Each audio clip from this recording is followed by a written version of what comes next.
बैसाख का महीना चल रहा है। शंकर के शिवालय में जाओ। शिव के शिवालय में 3 स्थानों का स्पर्श अवश्य जब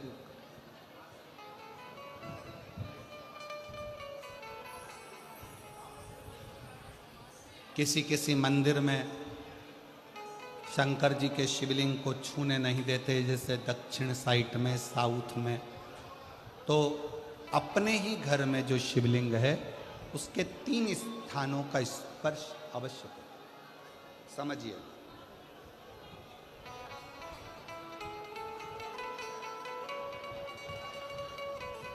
पहला शंकर भगवान के जहाँ से जल बहता है उस स्थान, ये जलाधारी है, जल बहता है, ये शिवलिंग है, यहाँ से जो पानी नीचे की ओर जाता है उस स्थान का स्पर्श अवश्य करें। दूसरा, शिवलिंग का जो गोल भाग है उस गोल भाग में कहीं पर भी अपनी हथेली का स्पर्श अवश्य करें।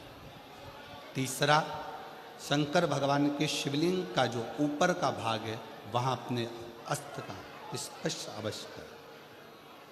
तीनों स्थान पर ब्रह्मा, विष्णु और महेश का स्मरण करते हुए जब बैसाख महीने में आप शंकर भगवान को जल समर्पित करें। शिव जी को जब बैसाख के महीने में जल दिया जाए तो दोनों हाथ से अंजलि में कलश रखकर शंकर भगवान की अपने हाथ की अंजलि में जल रखकर शिव जी को जल अवश्य समर्पित करें। शिवरात्रि के बैसाख महीने की शिवरात्रि पड़े, बैसाख महीने की प्रदोष पड़े तो एक बेलपत्र शंकर को अवश्य समर्पित करें। मान लो गर्मी बहुत तेज है, पेड़ों पर बेलपत्र नहीं मिले तो एक दुर्वा शिव को अवश्य समर्पित करें। मान लो बहुत तेज गर्मी पड़ने पर, यहाँ रतनगढ़ में तो हम देख रहे हैं रजी रज धूली धूल इतनी है, मिट्टी इतनी है कि यहाँ तो दुर्वा मिलना भी बड़ा मुश्किल है, तो एक चावल का दाना शिव को जरूर समर्पित करो। उतने और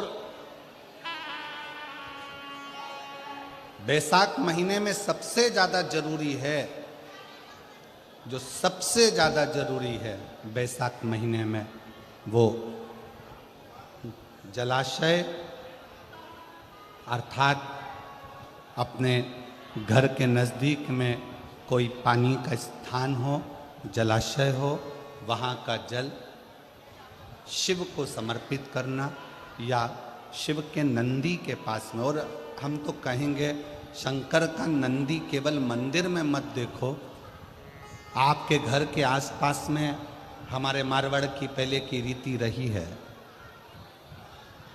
राजस्थान में बहुत सालों पहले, जब लगभग 19 से 20 साल पहले हम फलोदी में आए थे, 20 साल पहले, और 20 साल पहले जब हम फलोदी में आए थे राजस्थान में, तो हमने उस फलोदी राजस्थान में देखा था कि प्रत्येक घर के बाहर पत्थर का एक छोटा सा कुंडा जैसा होता। 2 चीजें हमने फलोदी राजस्थान में प्रत्येक घर के बाहर 20 साल पहले देखी थी।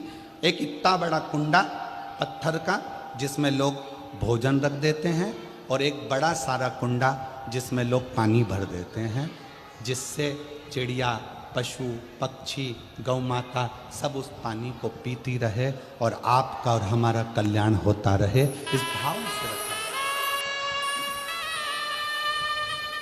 प्रयास करो। शिव जी को तो जल समर्पित करो,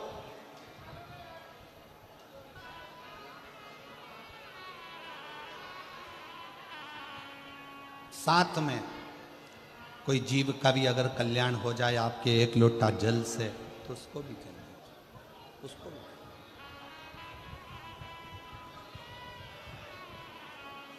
शंकर भगवान,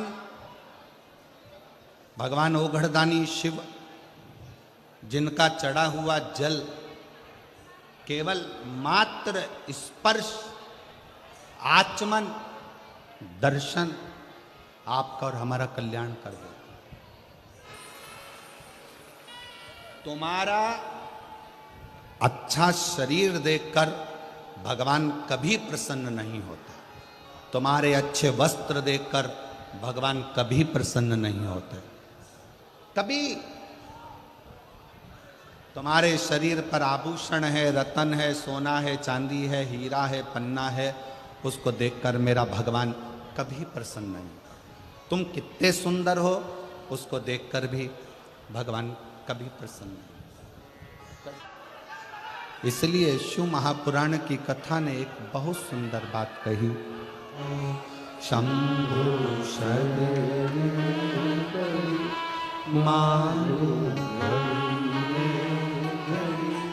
दुख काटो दया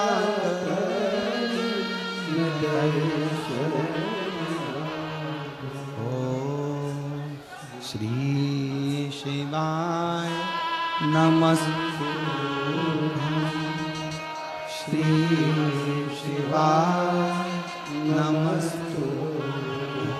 कि तुमने एक नियम बना लिया कि मैं रोज अपने घर से एक लोटा जल लेकर शंकर के मंदिर जाऊंगी, या आपने कोई नियम बना लिया कि मैं 15 मिनट शंकर का भजन करूंगी, या नियम बना लिया राम नाम, कृष्ण नाम, शिव नाम जपूंगी, ये तुम्हारा व्रत हो गया। तत्व किसको कहते हैं? शंकर की भक्ति किसको कहते हैं?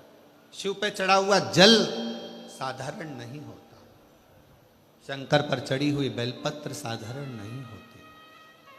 पूज्य संत शिरोमणि श्री कौशिक जी महाराज जी बैठे हैं, जिन्होंने अपनी वाणी में बेलपत्र की महत्वता, शमी पत्र की महत्वता, शमी के वृक्ष की महत्वता, साथ में श्री शिवाय नमस्तुभ्यम की महत्वता अपनी वाणी में निरंतर कही। निरंतर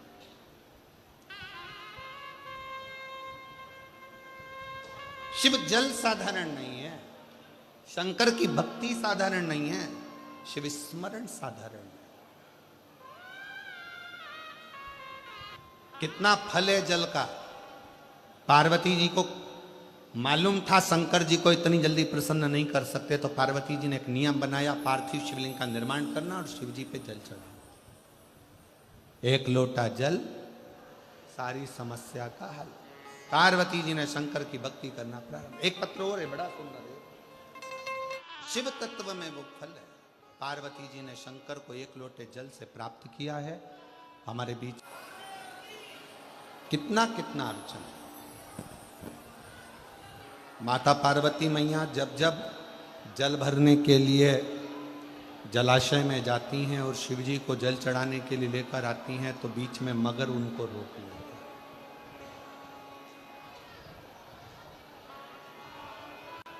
कहीं पार्वती मैया जब भगवान शंकर को रिझाने के लिए आतुर होती हैं, तो फिर कोई ना कोई क्रम होकर